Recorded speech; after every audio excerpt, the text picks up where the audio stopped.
텅텅 빈 이곳 사람 하나 없습니다.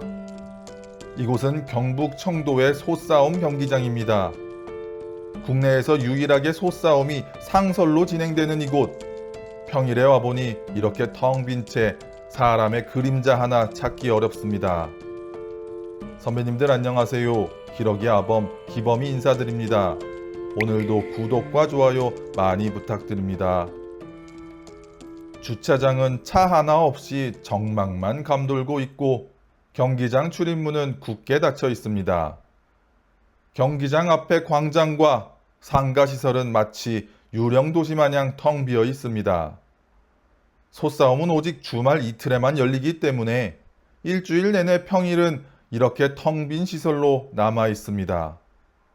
그런데 이 텅 빈 시설에 해마다 수십억 원의 세금이 줄줄 새고 전통이라는 명목 뒤에 숨어 불공정한 경기 관리와 허술한 동물 복지가 계속되고 있다면 선배님들은 어떻게 생각하시겠습니까? 청도 하면 누구나 쉽게 떠올리는 소싸움. 이곳 청도 소싸움 경기장에 숨겨진 이야기, 오늘 그 이야기를 한번 들여다보겠습니다. 이 경기장은 경상북도와 청도군이 출자한 공기업 청도공영사업공사가 운영하는 시설입니다. 즉, 순수하게 우리 세금으로 돌아가는 시설이라는 뜻인데요. 정작 소싸움은 주말 이틀만 경기가 있어서 평일은 내내 이 거대한 경기장 시설이 텅 빈 채로 방치됩니다.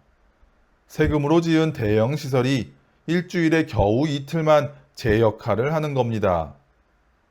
문제는 이 텅 빈 시설이 연간 까먹는 돈이 어마어마하다는 건데요. 2025년 청도 소싸움은 무려 70억 8천만 원의 영업 손실을 냈습니다. 심지어 이 손실 규모는 해마다 늘어나고 있는데요. 지난 2011년 상설 경기를 시작한 이후 지금까지 누적된 손실만 무려 500억 원이 넘습니다. 이 적자는 고스란히 경상북도와 청도군이 세금으로 메우고 있는 건데요. 2026년에도 청도 소싸움을 운영하는데 무려 약 73억 원의 혈세가 투입되고 있습니다. 돈 문제만이 아닙니다. 더 심각한 건 경기 자체가 불공정하다는 의혹인데요. 소싸움은 승패를 예상해 우권을 사는 방식으로 합법적인 도박이 이루어지는 경기입니다. 그렇다면 무엇보다 공정한 경기 관리가 생명이어야 하죠.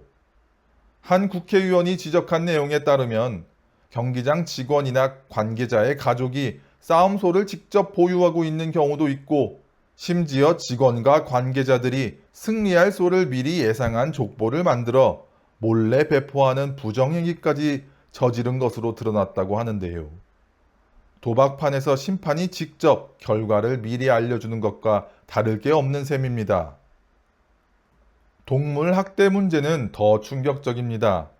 뒷다리가 마비될 정도로 아픈 소를 경기장에 끌고 나오려다 수의사가 나서서 겨우 막은 사례까지 있었습니다.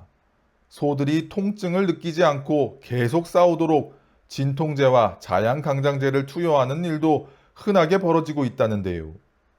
전통이라는 이름 아래 명백한 동물 학대가 버젓이 눈감아지고 있는 겁니다. 소싸움은 원래 자연에서 벌어지는 동물들의 서열 다툼을 경기장으로 옮겨온 것뿐이라는 주장도 있습니다. 하지만 실제 경기장에서는 절반가량의 경기가 한쪽 소가 아예 싸움을 포기하고 회피하면서 끝나버립니다. 소들조차 이 상황을 자연스러운 다툼이 아니라 위협적인 상황으로 느끼고 있다는 뜻인데요. 게다가 소를 경기에 내보내려면 반복적으로 싸움을 유도하고 훈련시켜야 하는데 이건 이미 자연스러운 서열 다툼의 범위를 한참 벗어난 인위적인 조작이라고 볼 수 있습니다. 소싸움은 민속문화이자 소중한 역사라 지속되어야 한다는 주장도 있습니다.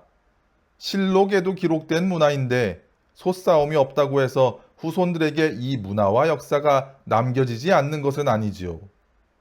도자기 기술이나 자개장 기술처럼 고도의 기술과 노하우를 계속 전수해야 이어지는 그런 문화와 달리 기록 하나만으로도 소싸움은 언제든 재현할 수 있습니다. 지금의 소싸움도 결국 그렇게 재현해낸 것일 테니까요. 싸움의 승자의 돈을 거는 일종의 도박식 게임 방식도 안타까운데요. 경마장에서 돈을 거는 거와 뭐가 다르냐는 말도 있지만 애초부터 기수가 직접 말을 타고 속도로 경쟁하는 무출혈 경기와 싸움으로 상대를 제압해서 승부를 내는 출혈 경기를 같은 선상에서 비교할 수 있겠습니까?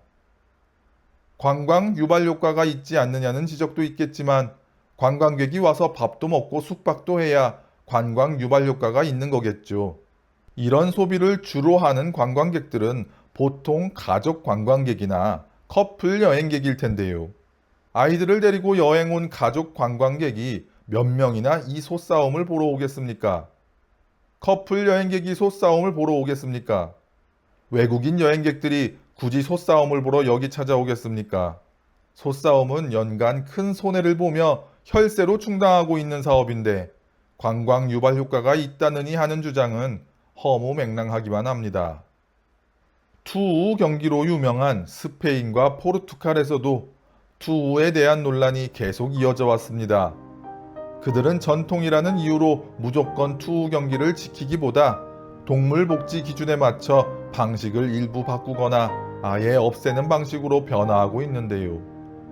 청도 소싸움 관계자들조차 동물복지와 재정 부담 문제를 보완할 새로운 운영 방안을 찾는다면 충분히 계승할 수 있는 문화라고 말하고 있습니다.